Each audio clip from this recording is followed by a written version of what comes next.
dari Arca Buddha Ayubya yang sampai saat ini diselamatkan di Museum Daerah Tulungagung untuk mendapatkan perhatian yang lebih daripada di sini mungkin rawan karena tempatnya sangat terbuka.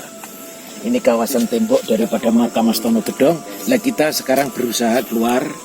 Nanti kita akan mendapati satu tempat di mana tempat ini dulunya memang identik dengan satu kawasan yang dulu sebelum akhir daripada.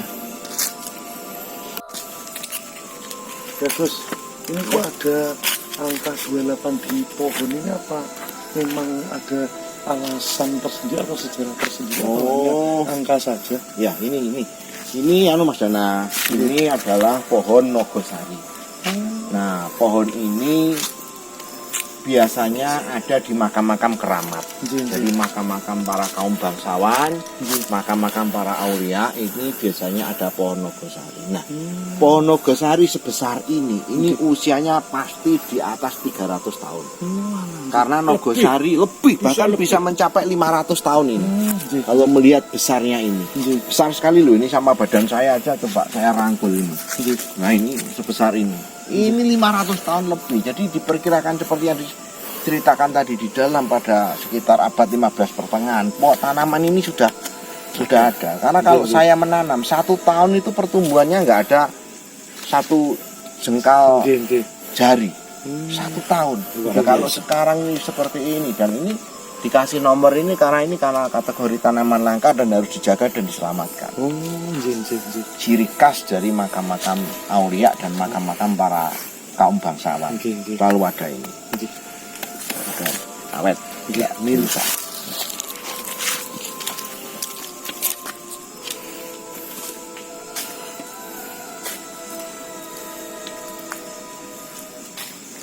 Bung Karim sama Ki Agus, saya nanya, ini kok ada sekat lagi tembok keliling ini, apa ada maksud dan tujuan dibuat seperti ini?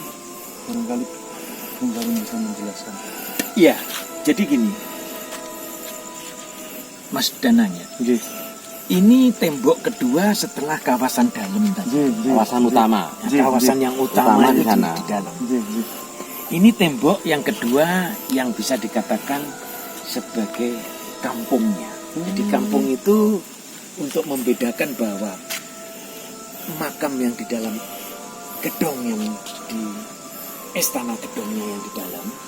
Terus ini adalah yang kedua. Jadi dibedakan juga dengan tembok. Di mana yang ada makam-makam di sini adalah para pengiring-pengiringnya yang ikut wafat dan dimakamkan di luar tembok yang di Astono Gedong. Oh, pantesan makamnya tidak sama bentuknya. Tidak sama bentuknya, tapi dia mempunyai satu kesamaan-kesamaan yang sifatnya mungkin pada waktu itu tidak lama setelah Sinuwun meninggal baru pengiring-pengiringnya ikut meninggal dan dimakamkan di sini. Dan ini dibedakan dengan tembok juga. Nah, tembok ini juga ada ciri khusus, yaitu di mana tembok ini akan dibedakan dengan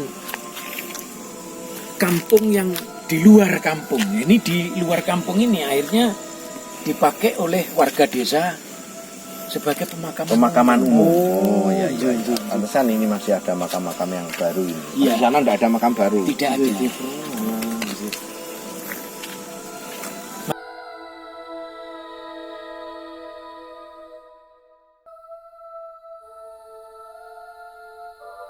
Karim, ini kan tempatnya begitu luas sekali. Ya, perkiraan seluas apa tempatnya? Terus saya dari tadi masuk ke tempat ini penasaran dengan ini. Ini tuh maksudnya apa? Karim, mohon dibantu menjelaskan. Gini, 2 pertanyaan tadi. Sebelum saya menjelaskan tentang batu yoni ini lingga ini.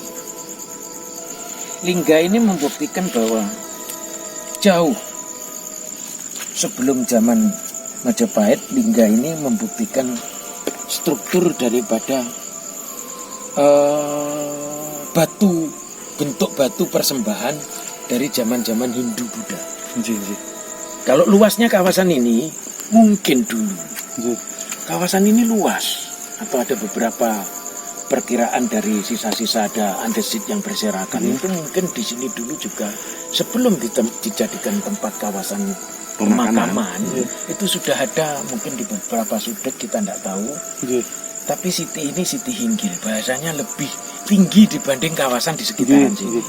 Luasnya sekitar 1,5 hektar kawasan makam ini, dan karena sekarang udah banyak penduduk jadi makin bergeser di sudut-sudutnya sudah makin terkurangi karena mungkin pihak desa juga tidak begitu memberi perhatian ya. Mohon maaf, kawasan ini sebetulnya sudah harus direhabilitasi supaya jadi tempat yang nyaman untuk diziarahi atau dikenal lebih dekat.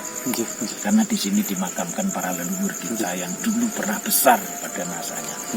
Bang Karim, ini kira-kira era tahun berapa kira-kira batu ini? Kediri awal, Pak Gus. Bentuknya ini batu lingga ini kembar ya. Ini ditaruh di sini mungkin dulu juga merupakan tempat untuk mengadakan suatu prosesi upacara ritual zaman Hindu-Buddha dulu. Perkiraan ini peninggalan zaman Singosari. Jadi kalau saya melihat bentuk lingga yoni seperti peninggalan kapitayan Jawa, mayoritas mereka juga meninggalkan lingga dan yoni. Jadi kalau menurut saya ini mungkin peradaban jauh sebelum ajaran Hindu-Buddha ada. Jadi bisa jadi tempat ini dulu tempat pemujaan prasejarah, kemudian ada peradaban kerajaan Kediri Singosari sampai berlanjut di para kaum bangsawan Mataram yang ada di sini. Betul. Luar biasa sekali. Sangat lengkap sejarahnya dan peninggalannya sangat komplit. Betul. Dibanding makam-makam yang lain. Dan kalau kita mau belajar sejarah makam ke sini, nanti kita buka hampir sama dengan yang ada di Troloyo sebetulnya. Sekarang kita lihat strukturnya.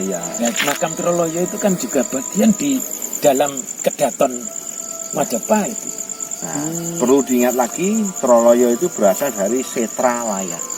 Nah, Setralaya itu artinya tempat pemujaan kapitayan. Setralaya, Setra Gondomayit kalau di Tulungagung. Nanti Setralaya. Jadi dulu adalah tempat kapitayan Jawa, kemudian para aulia datang di tempat itu. Cermin daripada lingga yoni makam-makam. Jadi kalau ada ini kita yakin bahwa ini lebih tua dari era kerajaan-kerajaan yang ada di Kediri. Karena ini nggak sekedar tugu, tapi ini tempat pemujaan. Periodisasinya memang nggak sama. Jadi jauh hari tempat ini memang sudah dihuni oleh satu peradaban. Terus begitu dikenali lagi era-era awal Kediri sampai Singosari, sampai awal Majapahit, dan yang terakhir adalah masa akhir Majapahit, di mana tanda-tandanya adalah Islam. Jadi mulai kerajaan Islam Jawa. Jadi pemirsa kalau menemukan batu seperti ini, ya ini adalah peninggalan nenek moyang kita asli Jawa. Betul. Jadi tidak sekedar dibentuk tanpa fungsi, dia berfungsi sebagai tempat pemujaan Sang Hyang Taya. Tan kena kinaya ngopo, Tuhan Yang Maha Esa, kemudian disimbolikan dalam bentuk lingga dan berani sebagai pemujaan. Harus kita jaga, jangan sampai kita pindah-pindah. Oke, demikian tadi acara ongak-ongak desa kita, di mana sudah ada beberapa keterangan-keterangan yang mungkin kurang lebihnya bisa menginspirasi kita bahwa di Tulungagung ada tempat yang sangat bersejarah. Lain kesempatan, lain momen lagi. Sampai ketemu. Salam bangga jadi wong desa.